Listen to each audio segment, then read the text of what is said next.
지난 시간 우리는 사도행전 8장 전반부의 내용의 말씀들을 살폈습니다. 복음이 어떻게 예루살렘 성 바깥 사마리아 성으로 전파되게 되었는지, 특별히 빌립 집사님을 통해서 어떠한 권능이 사마리아 지역에 일어났고 수많은 사람들이 예수님께 돌아왔는지를 보게 되었습니다. 그리고 부수적으로 시몬이라는 인물에 대해서도 알게 되었지요. 오늘 14절 말씀 제가 한 번만 더 읽어보겠습니다. 예루살렘에 있는 사도들이 사마리아도 하나님의 말씀을 받았다 함을 듣고 베드로와 요한을 보내매. 사마리아 성에 복음이 증거되었다라는 소식은 박해 가운데 있던 예루살렘 교인들과 사도들에게는 아주 큰 기쁜 희소식이었을 것입니다. 예수님의 마지막 당부의 말씀대로 복음이 예루살렘에서 떠나 이제 사마리아 성에까지 이르게 되었다라는 것, 이것은 너무나도 귀한 사역의 열매였고 큰 선교의 확장이었습니다. 예루살렘 교인들과 교회는 너무 기뻐 그곳에 예루살렘 교회의 가장 큰 어른이라 할 수 있고 또한 가장 큰 용맹한 사도라 할 수 있는 베드로와 요한을 더불어 보냅니다. 베드로와 요한은 예수님의 12 제자 가운데 베드로는 가장 연장자요 요한은 가장 막내되는 사람이었습니다. 즉 제자 중 가장 맏형과 가장 막내가 케미가 좋았던 거지요. 아주 좋은 이 사람들이 함께했던 예들이 얼마나 많습니까?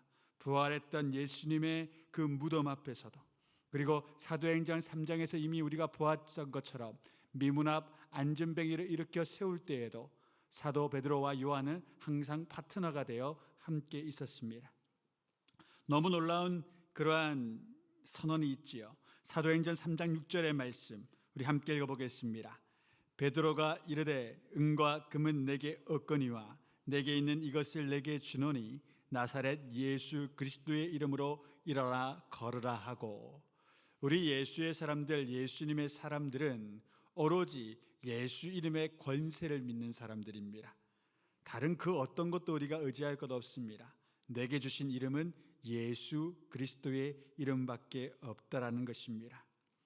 사마리아 지역의 복음 증거 또한 빌립의 그 믿음 때문에 가능했던 것입니다. 교회는 사마리아 지역의 선교회의 아주 중요한 지점임을 알고 있었습니다. 그래서 급히 사도 베드로와 요한을 그곳에 보내었지요. 자, 다음으로 의문이 갈 수 있는 15절에서 17절의 말씀입니다. 함께 읽어보겠습니다.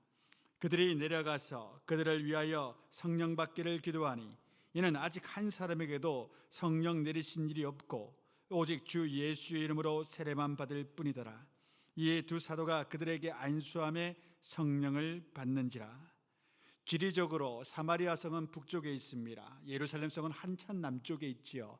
그런데 예루살렘에서 내려갔다라는 말은 무슨 의미냐면 예루살렘은 시온산 고지대에 위치한 고대의 도시입니다.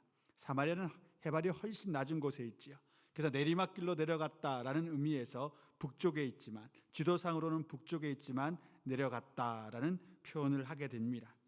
그런데 놀라운 것은 요즘도 성령의 집회와 청소년과 청년들 집회에서 제가 한번 인도를 해보면 그것 가운데 성령의 능력이 일어나 세례부음이 있어서 아이들이 방언을 하고 참 회개의 영이 임하는 성령의 능력이 임할 때가 많이 있었습니다. 그런데 빌립이 사마리아 성에 가서 복음을 증거할 때 치유의 역사도 일어나고 귀신들이 쫓겨나가는 일도 있고 참 그런 일들은 많았지만 거기서 그러한 기적을 보고 예수 믿는 사람들 가운데 성령이 그들 가운데 임재하지 않는 이상한 사건이 일어났습니다. 이것은 빌립이 베드로와 요한보다 능력이 못한 사람이어서 그렇게 된 것이 아니라는 것이지요. 우리 5절에서 8절까지의 말씀, 오늘 8장 5절에서 8절까지의 말씀, 지난 시간의 말씀 함께 읽어봅니다. 빌립이 사마리아 성에 내려가 그리스도를 백성에게 전파하니 무리가 빌립의 말도 듣고 행하는 표적도 보고 한 마음으로 그가 하는 말을 따르더라. 많은 사람에게 붙었던 더러운 귀신들이 크게 소리를 지르며 나가고 또 많은 중풍병자와 못 걷는 사람이 나으니 그 성에 큰 기쁨이 있더라. 하나님의 권세, 능력이 빌립에게 임했습니다. 분명한 사실은 이것은 베드로와 요한에게만 있는 능력이 아니라는 것입니다. 빌립에게도 그 능력이 있었습니다. 빌립 또한 귀한 주님의 종이었기 때문입니다. 그런데 성령이 그들 가운데, 사마리아 성에 있는 교회 사람들 가운데 임하지 않았습니다. 그 이유를 어떻게 설명하겠습니까? 우리 시대 최고의 신약학자라고 일컬어지는 톰 나이트라는 학자가 있습니다. 톰 나이트 교수님은 다음과 같이 이를 설명했습니다. 유대인과 사마리아인은 수백 년 동안 원수였습니다. 사마리아인은 그리심산에, 유대인은 예루살렘 시온산에 자신들만의 성전을 두고 어디가 진짜 성전이라며 이 바울의 시기, 빌립의 시기까지 서로 하나님의 백성이라 싸우고 있는 사람들이었습니다. 만약 빌립, 즉 예루살렘의 헬라파 유대인 전도자였던 이 사람의 전도만으로 사마리아의 독립적인 신앙 공동체가 나타났다면 교회의 역사는 두 가지로 나뉘었을 것입니다. 빌립의 전도만으로 성령이 내려왔다면 사마리아 사람들은 사마리아식 기독교 성전을 지어서 초대 교회부터 교회는 분열되었을 것입니다. 하나님은 이것을 아셔서 성령이 임하는 시점을 지연시켜 놓으신 겁니다.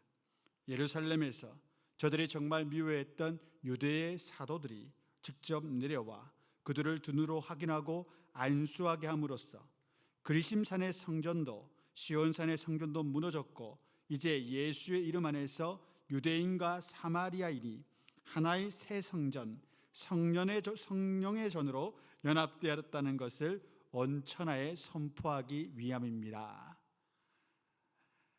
하나님께서 빅피처를 그리신 겁니다.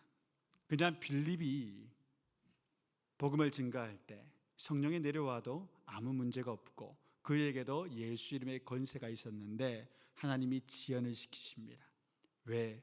교회는 하나가 되어야 한다. 로마인의 교회도, 흑인들의 교회도, 아프리카인의 교회도, 너희 유대인의 교회도, 사마리아인의 교회도, 중국인의 교회도 모든 이들의 교회는 하나가 되어야 한다. 한 성령 안에 하나가 되어야 한다.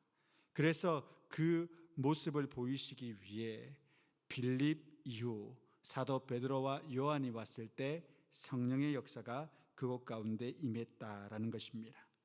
믿음의 사람은 같은 성령, 같은 믿음, 같은 말씀, 같은 사명을 받게 되어 있기 때문입니다. 실로 그러합니다. 모든 주의 교회는 하나입니다. 그런데 요사이 우리는 옆 교회에 혹 문제가 있으면 남의 집 불구경하듯이 보게 될 때가 있습니다. 우리 교회는 안 그런데 저 교회는 좀 이상한 것 같아. 완전히 분리시키죠. 같은 교단, 교단이 다르든 아니 공통적인 하나님의 믿음을 가지고 있다면 하나의 교회로 봐야 되는데 완전히 분리시켜 놓습니다. 공감하지 않습니다. 항상 정말 남의 집 불구경하듯이 그 교회들을 바라보게 됩니다. 하나님 우리한테 그러면 안 된다고 말씀합니다.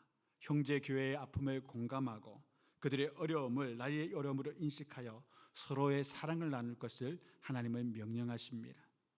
예수 믿는 우리들이라도 서로 사랑하고 위하면 이 세상은 살맛이 나는 세상입니다. 세상의 사람들이 예수 믿는 우리만이라도 서로 사랑하여 살아가는 모습을 보면 그들이 위로를 얻고 세상은 참 따뜻하구나 라고 생각하게 된다는 것입니다. 그런데 너무 개교의 주의로 우리는 물들어 있지 않습니까? 제가 어릴 때 지구촌 교회 원로 목사님인 이동호 목사님의 설교를 들었던 적이 있습니다. 그분이 어떻게 설교했냐면 본인이 용인의 지구촌 교회를 개척하시고 그전에는 워싱턴에 있는 한인교회를 섬겼잖아요. 워싱턴에 있는 한인교회에 있을 때 이야기를 이렇게 설교 가운데 예화로 했던 것을 아직까지 기억합니다. 어떤 예화였냐면 본인 교회 이제 한인교회 100명 정도가 모였을 때 이제 교회당을 좀 예배당을 지어야겠다 해가지고 한 몇만 불을 교회에서 이제 헌금 내고 저축한 게 있었다고 그러셔요. 그래서 이제 이걸 지어야지라고 볼 때 성령께서 계속 이 목사님 마음에 그거 너희들 거 아니다. 그거 너희들 거 아니다. 계속 그러셨다는 거예요. 하나님 우리가 헌금했는데 왜 우리 게 아니라 그럽니까? 기도할 때마다 니들 거 아니다 그러시니까. 그러다가 이제 차에 드라이빙을 하면서 도시 외곽으로 나갈 때 한국어로 된 교회 간판을 본 거예요. 거기를 한번 그냥 무심결에 들어가 봤답니다. 어느 분이 목회하시나. 젊은 목사님이 목회하는데 너무 어렵게 목회하고 있는 거예요. 몇 가정 데리면서. 근데 보니까 너무 귀한 것 같아요. 하나님 마음에 계속 이러시는 거예요. 여기가 거기다. 여기가 거기다. 그래서 당에 와가지고 장로님들 설득하는 거죠. 장로님들 참 이민생활 하면서 어렵게 우리 교회가 이렇게 저축하고 모은 돈인데 하나님이 계속 이거 우리 거 아니랍니다. 저 교회 보내라 그럽니다. 이거 어떻게 하면 좋습니까? 이 장로님들도 하나님의 은혜에 충만한 분들입니다. 그래서 영적인 감이 살아있어요. 목사님, 말이라 하십니까? 목사님 좀 기분 나빴겠죠. 말이라 하십니까? 이러니까 뭐라고 말씀하느냐? 하나님이 명령하셨다면서요. 그럼 그대로 시행하고 순종해야죠, 목사님. 놀랍지 않습니까? 이것이 교회입니다. 주의 영이 하나가 되어서 우리가 우리를 위해서 무언가라 할지라도 주께서 그거 아니다 그러시면 가감히 나눠주는 거죠. 그분의 간증은 또 그렇게 끝마치진 않았어요. 그렇게 우리가 몇만 불 몇 년 동안 모았던 것 그 교회에 다 헌납하고 예배당 이쁘게 지어줬습니다. 그런데 1년도 안 돼요. 하나님이 우리가 예상했던 원래 우리가 짓고자 하는 예배당보다 3배 큰 예배당을 주셨습니다. 물론 복 받으려고 한 건 아니겠지만 항상 하나님은 그러세요. 복 받으려고 무슨 일하면 복 안 주세요. 우리 중심으로 아시거든요. 근데 그냥 하나님이 사랑 베풀라 그러니까 그 말씀에 순종하여 그냥 사랑 베풀고 그냥 순종하고 은혜대로 살면 항상 복 위에 복을 허락하여 주세요. 자, 오늘 본문 속에도 참으로 감사하게도 성령께서 사마리아 교회 성도들 위에 성령의 세례를 부어주십니다. 한 번도 영적 체험이 없던 사마리아 교인들이 성령의 세례를 받습니다. 오순절 다락방의 역사가 그들 가운데 일어납니다. 방언을 하게 되고 많은 사람들이 성령의 감동 가운데 방언의 찬양과 또한 영적인 예언을 하게 됩니다. 더러는 그곳 가운데 쓰러지지요. 성령의 세례를 받으면 내 자아가 무너지고 새 사람과 새 인격이 형성될 때 그 감격과 그 아픔과 새로 태어나는 아픔과 옛 죄의 기억들 때문에 쓰러질 때도 있습니다. 바로 그와 같은 역사가 지금 이 두 사도를 통하여 예수 믿는 모든 사마리아 성의 사람들 가운데 나타나기 시작했습니다. 얼마나 거룩한 장면입니까? 얼마나 웅장한 장면입니까? 그런데 바로 이 장면에도 마귀가 틈을 탑니다. 항상 그렇습니다. 교회가 잘 되고 부흥하고 교회 가운데 은혜가 있다 할 때 반드시 마귀의 시험이 있습니다. 오늘 우리 본문 가운데서는 시몬이라는 사람이 바로 그 마귀의 천병이 됩니다. 그런데 참 감사하게도 이 자리에 같은 시몬이라는 히브리식 이름을 가지고 있던 베드로, 게바, 피터가 있습니다. 이 베드로는 어떤 어른입니까? 우리가 이미 봤던 대로 예루살렘 교회에 아나리아와 삽비라가 있을 때에 그들을 말씀만으로 직결 처형한 사람입니다. 마귀의 영이 들어와 교회를 어지럽히려고 할 때 주의 말씀만으로 그들의 영이 떠나게 만든 사람이 사마리아 교회 가운데 있는 겁니다. 이 마귀의 사람이 있는 곳에 하나님의 권능의 사랑도 함께 있는 것이 얼마나 마음이 든든한지 모르겠습니다. 마고이, 마법사 혹은 마술사로 표현되는 시몬이라는 사람이 베드로 앞에 이렇게 말합니다. 18절과 19절의 말씀 함께 읽어보겠습니다.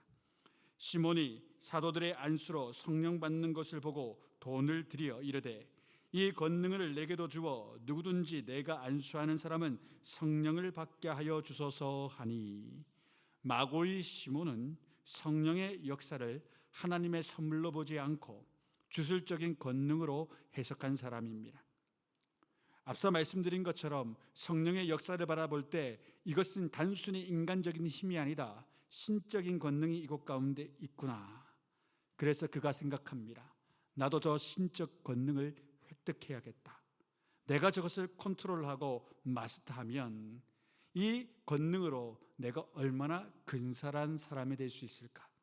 또 많은 사람들에게 큰 영향력을 끼칠 수 있지 않겠는가? 그와 같은 생각을 먼저 합니다. 우리는 이 시몬의 심리를 정말로 잘 꿰뚫어 보아야 하고 연구해 보아야 합니다. 왜냐하면 이는 교회 속에 뿌려진 마귀의 씨앗인 가라지의 마음이요, 마태복음 25장에 기록된 양과 염소 비유 중에 염소들의 마음이며, 열처녀 비유 가운데 천국에 들어가지 못하는 불이 없는 등불이 없던 등불에 기름이었던 5처녀의 마음들이기 때문입니다. 너무 당연하지만 오늘 교회 가운데도 예수님을 믿는다 스스로 말하지만 천국 못 갈 사람들이 분명히 있습니다. 목회자들 중에도, 장로님들 중에도, 권사님들 중에도, 집사님들 중에서도 있을 수가 있다라는 겁니다. 성경은 이것을 부정하지 않습니다.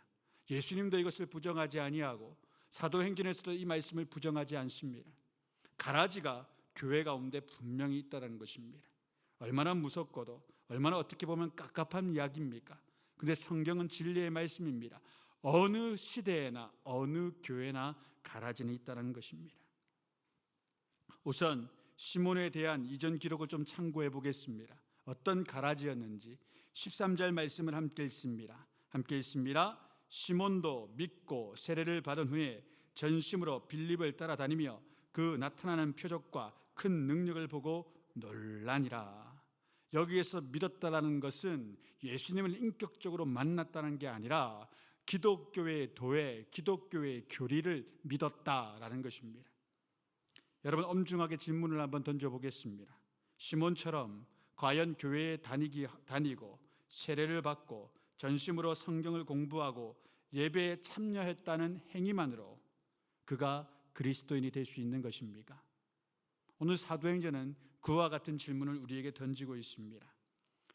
20세기 중엽 설교자들의 설교라고 일컬어졌던 영국의 마틴 로이드 존스 목사님은 그 교회 강단 가운데 항상 이런 주제로 설명을 했습니다. 외쳤습니다.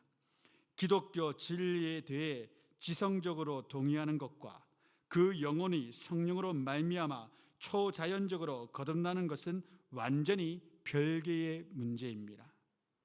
내 이성적으로 예수님의 말씀이 좋아, 하나님 계신 것 같아 라고 내 마음으로 믿는 것과 성령 하나님이 내주하여 나의 전인격적인 삶이 완전히 뒤바뀌고 내 인격과 성품이 변화하는 거듭난을 교도만 하는 것은 완전히 다른 차원의 이야기라는 겁니다. 여러분은 어떤 믿음을 가지고 계십니까? 어떠한 믿음을 가지고 계십니까? 그냥 내 이성적인 판단에 따라 예수님의 말씀이 좋아, 나 예수님 말씀 맞는 것 같아, 나 예수님 믿기로 작정했어. 시몬도 지금 그런 믿음이었다는 겁니다. 그에게 아직까지 인격적인 예수님의 음성을 듣지도 못하였고 성령의 인도하심을 받지도 못하였고 영적인 변화를 전혀 경험하지 못했다는 겁니다. 물론 우리 가운데 그런 분들 많이 안 계실 겁니다. 다 영적 경험과 성령의 체험과 예수님의 인도하심을 항상 받고 계실 겁니다. 근데 그러지 못한 사람도 있습니다. 시몬처럼 말입니다. 저가 하나님을 믿으려 하는 이유는 옛날 마법사, 마술사였을 때처럼 그 능력을 가지고 사람들을 제 앞에 두기 위함이었습니다. 그는 예수 그리스도의 복음의 능력, 그 제사함의 능력, 그리하여 내가 거듭나고 하나님의 영광의 자리에 들어가 그 말씀을 생명 다하여 전파하는 그 일에 목적을 둔 사람이 아니었습니다. 눈에 보이고 있는 신적 권능, 하나님의 역사, 저것을 내가 쟁취하여 저들보다 나은 사람의 위치로 영적 리더가 되어 저들을 복속하고 저들을 가르치고 저들을 위해 위세를 떨려는 그 생각만이 가득한 사람이 바로 시몬이었다는 것입니다. 그래서 빌립을 열성적으로 따라다닌 것입니다. 사마리아 교회에 낮이나 밤이나 들락달락하며 그곳 가운데 열정을 불태웠던 이유도 바로 이런 이유였습니다.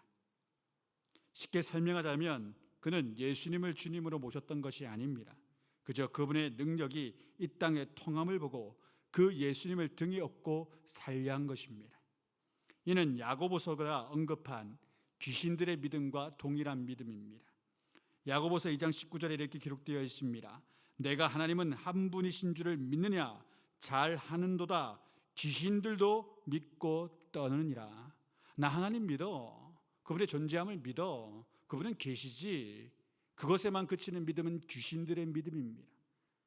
그거가 존재한다는 건 귀신들도 압니다. 하나님이 존재하시고 계시다는 것 악한 영들도 다 알고 두려워 떱니다.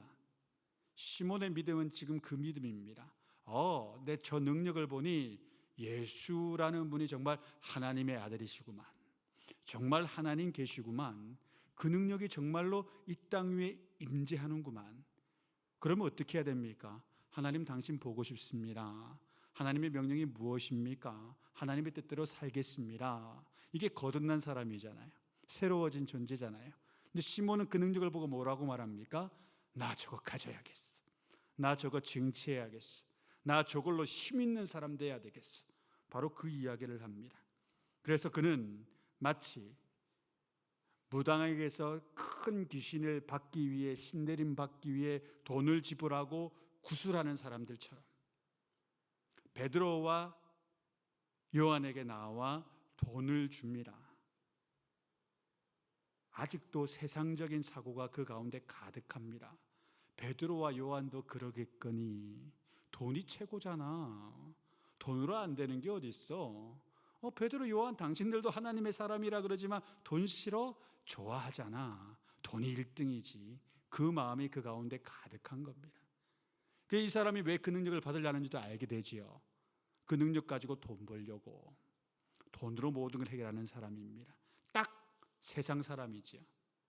사마리아 교인 아닙니다. 사마리아 교회 교인 아닙니다. 교인인 척하는 딱 세상의 사람입니다. 여전히 서슬퍼런 세상의 논리, 돈이면 다 된다라는 명제가 그의 삶의 주제고 큰 목적이었던 것입니다. 하나님의 교회가 병들면 세상의 습과 세상의 법이 교회 안에 난무하게 됩니다. 기준이 하나도 없어집니다. 그냥 세상에 사는 그것 그대로 교회가 합니다. 하나님의 말씀의 가치가 땅에 떨어지는 망하는 교회들 가운데, 그런 망하는 시대 가운데 교회의 모습이 그렇게 되지요. 가장 교회 역사 가운데 악한 사건은 다음의 사건입니다. 로마 카톨릭의 도미니코 수사였던 요한 테첼의 이야기. 1465년에서 1519년까지 살았던 사람입니다. 잘 아시는 대로 교황 레오 10세는 성 베드로 대성당을 증축하기 위해서 면죄부를 판매하기 시작했습니다. 돈을 벌어야 되는 거예요. 왜? 베드로 성당을 크게 지어야 되니까. 근데 속으면 안 돼요. 뭐냐? 그 당시에 교황과 그 당시에 주교들이 베드로 성당 너무너무 비도 세고 너무너무 안 좋아. 하나님이 성당이 이래서 되나? 좀 더 크게 지어보자 라는 의도가 아닙니다. 어떤 의도냐? 돈 있는 대로 많이 끌고 먹자. 그리고 공사비 띵땅하면 되지. 이겁니다. 그 성당을 위해서 돈을 모은 게 아닙니다. 그렇게 많이 모인 돈 가운데 건축비를 영 하나 다르게 쓰면 되는 겁니다. 그 누가 회개해요? 자기들이 하잖아요. 그 치부함을 위해서 면죄부를 팔았습니다. 면죄부라는 것은 무엇이냐? 이 사람이 이렇게 이야기했습니다. 요한 토첼이 모든 유럽 전역을 다니면서 이렇게 외쳤습니다.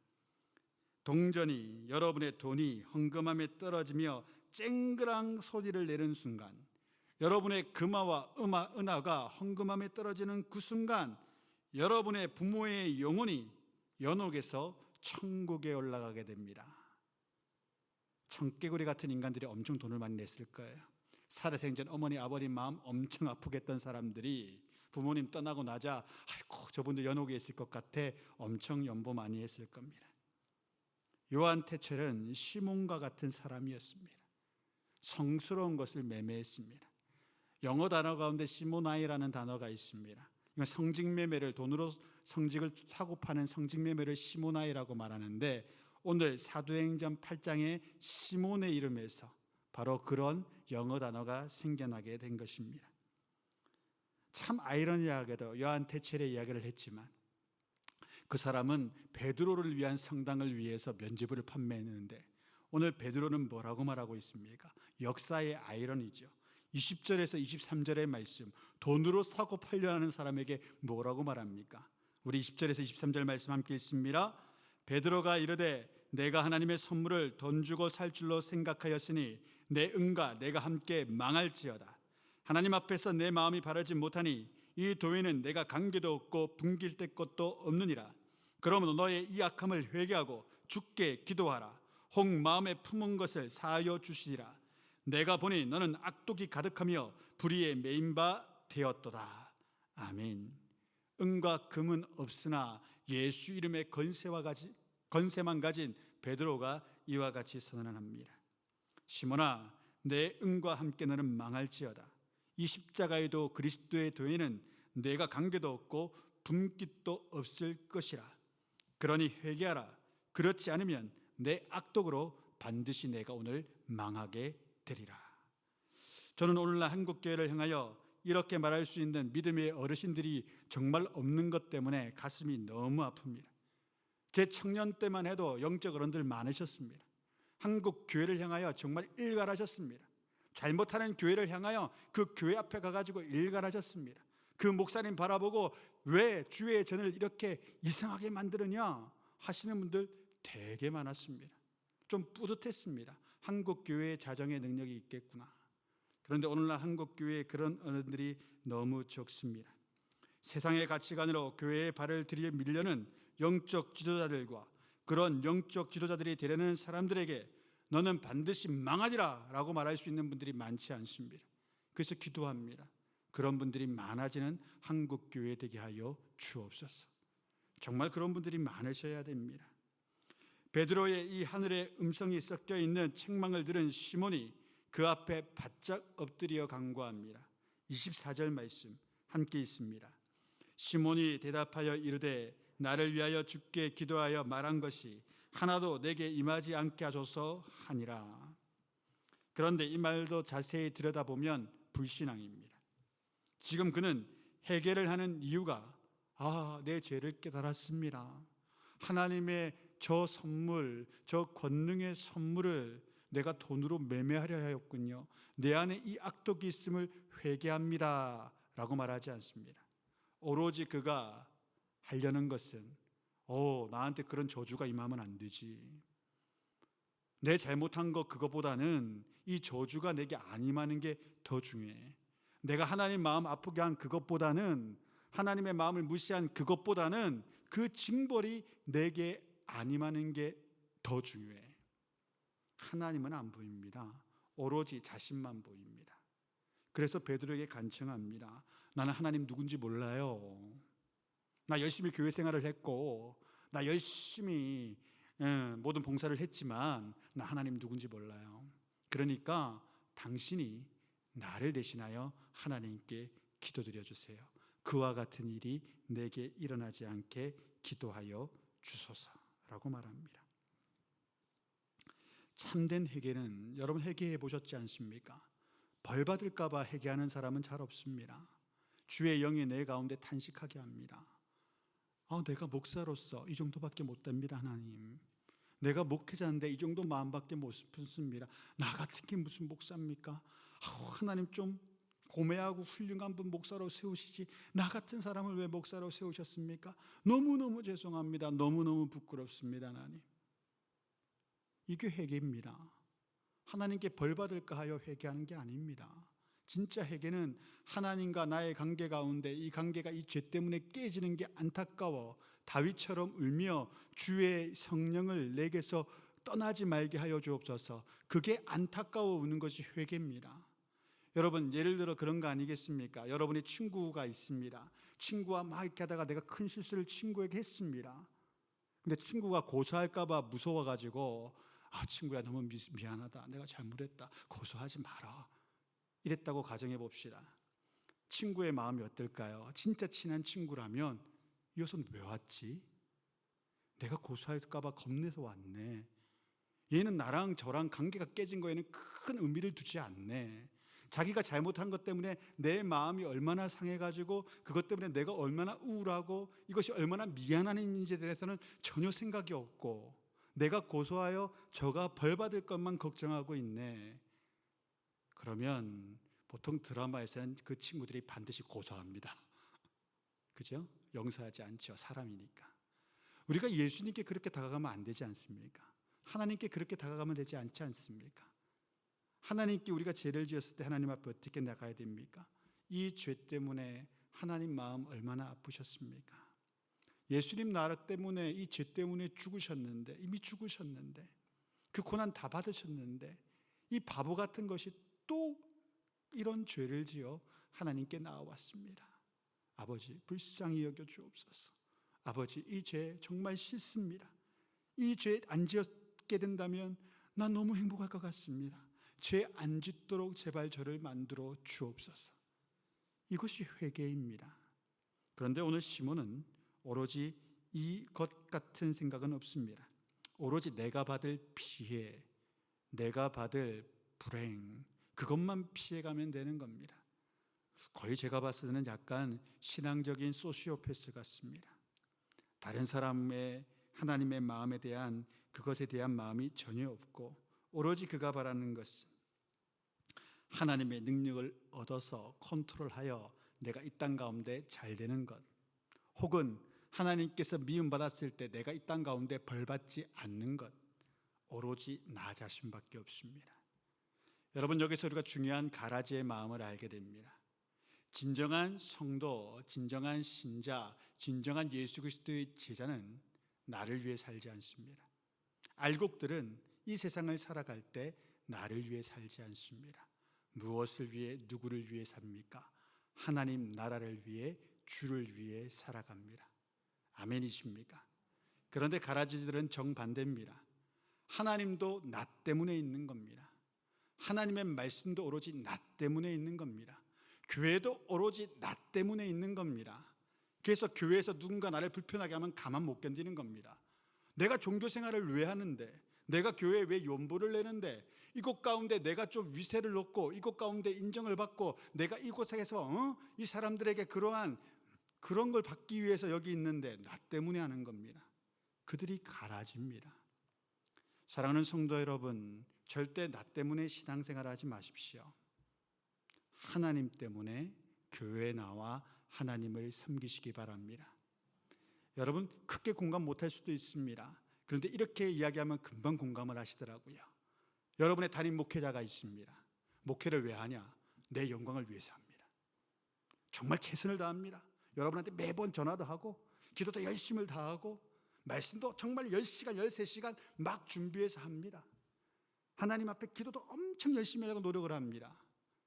그런데 그게 내 영광을 위해서 하는 거라면 여러분 갑자기 밥맛이 뚝 떨어지죠.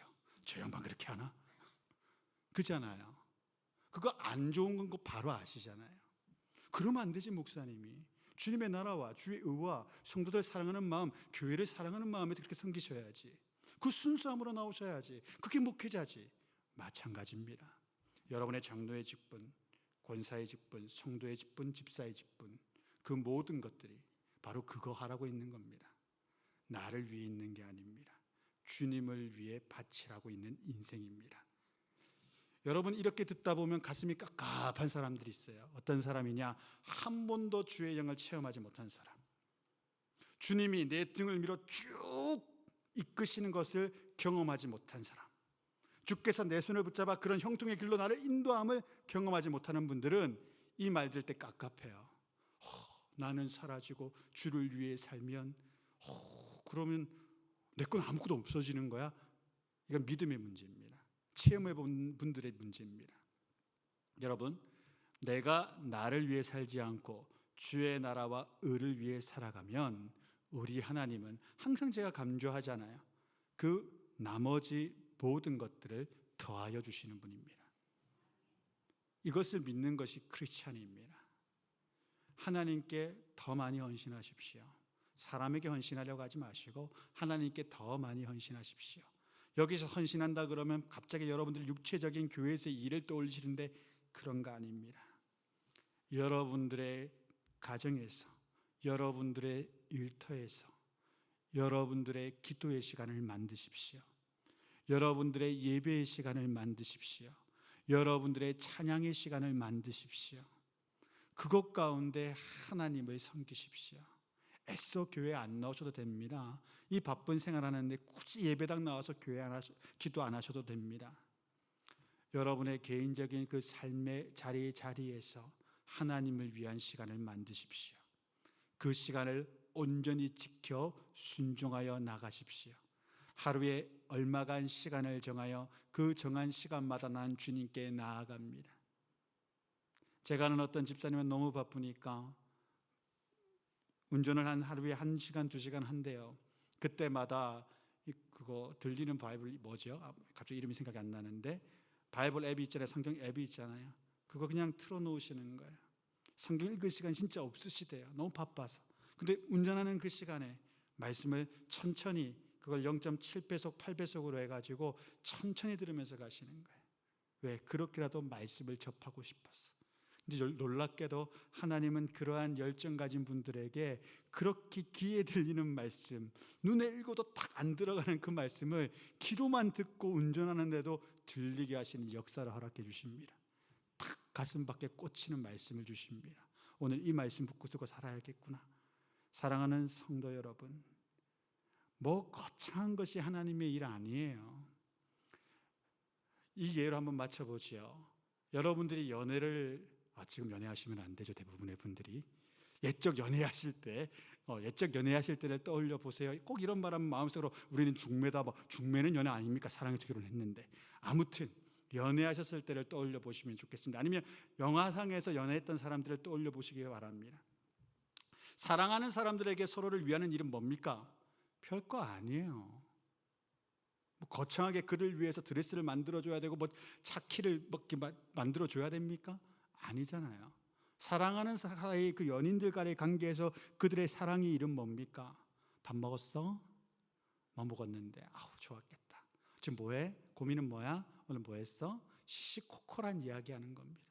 옆 사람들이 들을 때는 짜증나 이렇게 할 만한 이야기들을 지들끼리 나누는 겁니다. 그게 그들의 일이죠. 일과죠. 그게 그 사람들의 사랑의 일입니다. 하나님과 우리도 사랑하는 관계 아닙니까? 거창한 걸 하나님께 해드릴 생각하지 마셔요. 부모님들도 마찬가지 아니셔요. 뭘 좋아하세요? 찾아뵙고 전화하는 것. 큰 거 해드리는 거 그분들이 좋아하십니까? 아니요. 저 아이가 나를 사랑해서 항상 내게 신경을 써주는구나. 그거잖아요. 하나님께도 마찬가지라니까요.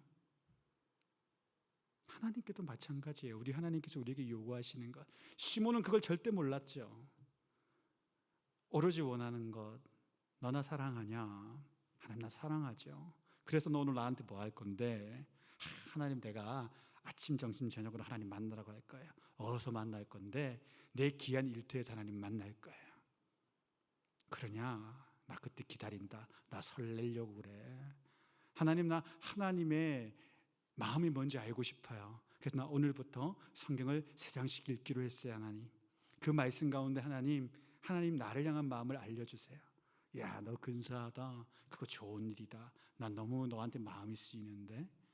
하나님 나 다른 건 잘 못해요. 하지만 내가 차 안에서 오고 가며 하나님을 위해 경배의 찬양을 올려드릴게요. 운전하는 동안 20-30분 동안 내 목청 다해 하나님을 높여드릴게요. 하나님 나의 찬양을 받아주세요. 야, 고맙다. 야, 내 마음이 뻥 뚫린다. 네 찬양의 그 음성을 내가 기억하고 그 고백을 내가 기억한다. 아들아 딸아 고맙다. 이게 하나님 일이에요. 이게 하나님 일이라고요. 빨리 헌금을 하고 교회 와가지고 노동을 하고 그거 하나님 일 아니에요. 대부분의 경우 사람의 일이고 교회 일이에요. 다른 사람한테 보여주려고 할 때가 더 많아요. 그건 교회 일이고 사람 일이고 하늘에 상관없어요. 사랑하는 성도 여러분, 그런 일들은 좀 뒤로 하시고 하나님을 위한 일로 집중하세요. 저기 보면 표어가 뭐예요? 올해 표어가 Back to Basic, 신앙 기본으로. 개인적인 삶 가운데 그런 시간을 만들어내셔야 돼요. 그런 결단이 있으셔야 돼요. 내 개인적인 삶 가운데 말씀을 묵상하고 예배하고 찬양하고 하나님을 찾는 것, 그것이 신앙의 기본입니다. 그런 신앙의 기본을 갖춘 사람들이 함께 모여 예배하고 함께 모여 기도하고 함께 모여 말씀과 삶을 나눌 때 이 공동체가 진정한 주의 공동체가 되는 겁니다. 그런데 안 되는 교회는 그래요. 일주일 동안 그 어떤 성도도 하나님 찾지 않고 있다가 딱 주일 모여서 그때 예배 1시간으로 모든 걸 마무리 지르는 교회, 신앙의 기본이 무너진 교회예요. 하나님과 항상 손잡고 살아왔던 그 개개인의 삶들이 주일날 함께 모여 일주일간 함께 하신 하나님의 은혜를 함께 찬미하고 함께 그 말씀 가운데 같은 말 같은 생각으로 변화되어 주의 사명 붙잡기 위해서 기도하고 하나의 말씀 가운데 우리의 삶이 동일하게 은혜를 누린다는 것을 알게 되는 그 예배, 그것 때문에 우리가 예배를 하나님께 공동으로 드리는 건데, 오늘날 우리가 병들면 일주일에 한 번 드리는 예배로 모든 것을 정리하라는 그런 많은 성도들이 있어요. 그건 신앙의 기본에서 엇나간 거죠. 오늘 한 아티클을 읽었습니다. 설교 막 준비하고 설교 마무리했는데 그 아티클이 갑자기 와가지고 읽었어요. 메일로 와서. 그 아티클의 내용은 이거였습니다. 왜 영국 교회가 망했나? 왜 한국 교회가 지금 이렇게 한국 교회 교회학교가 망하고 있나? 이유는 단 한 가지였다는 거예요. 18세기, 19세기 영국 교회가 부흥할 때 원래는 그런 부서가 없었는데 그런 부서를 만들었어요. 어떤 부서? 교육부서. 원래는 모든 아이들은, 영국의 아이들은 가정에서부터 신앙 교육을 받아서 함께 전 세대가 예배드리는 그런 예배를 드렸어요. 그런데 19세기에 교육부서라는 프로그램이 나왔어요. 처음에는 좋았죠. 전문적인 교육이 아이들에게 들어가니까. 물론 가정에서도 신앙 교육에 그대로 들어가고 양축에서 같이 들어가니까 문제가 안 됐다는 거예요. 문제는 150년 지났어요. 성도들이 70년, 80년 지나니까 어떤 생각이 드냐? 성경교육은 교회학교에서 하는 거지 가정에서 안 가르쳐요. 성경교육은 교회학교 교사가 하는 거고 청소년부 목사님이 하시는 거고 전도사님이 하는 거지 가정에서 말씀교육이 전무해져 버렸어요. 그래서 영국교회가 망했다는 거예요. 한국교회는요. 미국교회도 지금 그 전체를 밟아가고 있는데 저도 원래 청소년 전문사역자였기 때문에 그거 좋다고 봤는데 그분의 아티클은 이렇게 나오는 거예요. 미국 교회에서 청소년 사역이 망하고 있다. 왜 그러냐 봤더니 우리는 몰랐는데 20, 30년 이 사역을 하다 보니까 청소년 전문 사역자가 말하는 거였어요. 미국에. 우리도 몰랐는데 20, 30년 청소년 전문 사역자들이 그 아이들만 케어한다고 우리가 집중하여 했는데 문제가 생겼다는 거야. 뭐냐? 부모들이 손을 놓아버린 거야. 우리는 그냥 주일 1시간만 그곳에 아이를 들여다 놓아주면 되지. 그 손을 놔버린 거예요. 그래서 지금 큰 위기가 미국 교회 안에 있다는 거예요. 향후 20, 30년 동안 문 닫는 교회가 부지기수가 될 것이다. 근데 우리 교회는요. 우리가 이것을 좀 안다면 이제 좀 바뀌어야죠. 어떻게 바뀌어야 되나요? 신앙의 기본이 가정에서부터 출발해야 됩니다. 아멘이십니까? 신앙의 기본이 부부에서부터 내려가야 돼요. 저는 저희 어머님, 아버님이 뭘 믿어라, 잘 믿어라 그런 말 한 적은 거의 없는 것 같아요. 그냥 그분들이 믿는 모습을 보고 참 가난하시고 어렵고 힘들었지만 그래도 순수하게 예수님 붙잡는 그 모습 보면서 컸어요. 그래서 제가 교회를 떠난다는 생각은 한 번도 해본 적이 없어요. 그냥 그분들의 믿음을 보니까, 순수함을 보니까 가난해도 예수뿐이요, 어려워도 예수뿐이요, 이렇게 지지 어렵게 사시는데도 예수님이 최고라고 말하는 그 신앙의 간증이 어릴 때는 정말 싫었지만 근데 그 간증 덕분에 하나님 살아계심을 알게 됐거든요. 그래서 하나님 떠난다는 생각을 한 번도 해본 적이 없어요. 사랑하는 여러분은 오늘 가정 가운데서 하나님을 아이들에게 어떻게 설명하고 계십니까? 어떻게 나의 믿음을 나타내고 계십니까? 어떻게 삶으로 그 믿음을 아이들 가운데 증명하고 계십니까? 이것이 신앙 기본으로 돌아가는 삶입니다. 우리의 가정에서부터 우리 부모님들이 하나님께 나아가는 그 길이 열려지기를 주의 이름으로 축원드립니다. 여러분의 목회자가 기도하는 내용이 바로 그겁니다. 여러분의 가정에서부터 복음의 능력이 나타나기를, 은혜가 나타나기를. 그래서 여러분의 가정에 있는 아이들이 이 교회정을 가득 채우기를. 제1차적 선교의 목적지는 여러분의 가정입니다. 옆집 사람 전도해봐라, 저는 그런 말 지금 못합니다. 오로지 우리 가정과 우리 친구들, 친지들 가운데, 내 자녀들 가운데 예수 안 믿는 사람이 있다면 그분들이 우리의 1차적인 선교의 목적지입니다. 그 선교의 목적지가 곧 함락될 것이라고 확신합니다. 6개월간 기도하고 있고 또한 1년 동안 계속하여 기도할 겁니다. 여러분도 그 기도에 동참해 주시기를 바랍니다. 신앙의 기본이 가정에서부터 뼈대 있게 일어나는 모든 천성의 교우들 될 수 있기를 주의 이름으로 축원드립니다.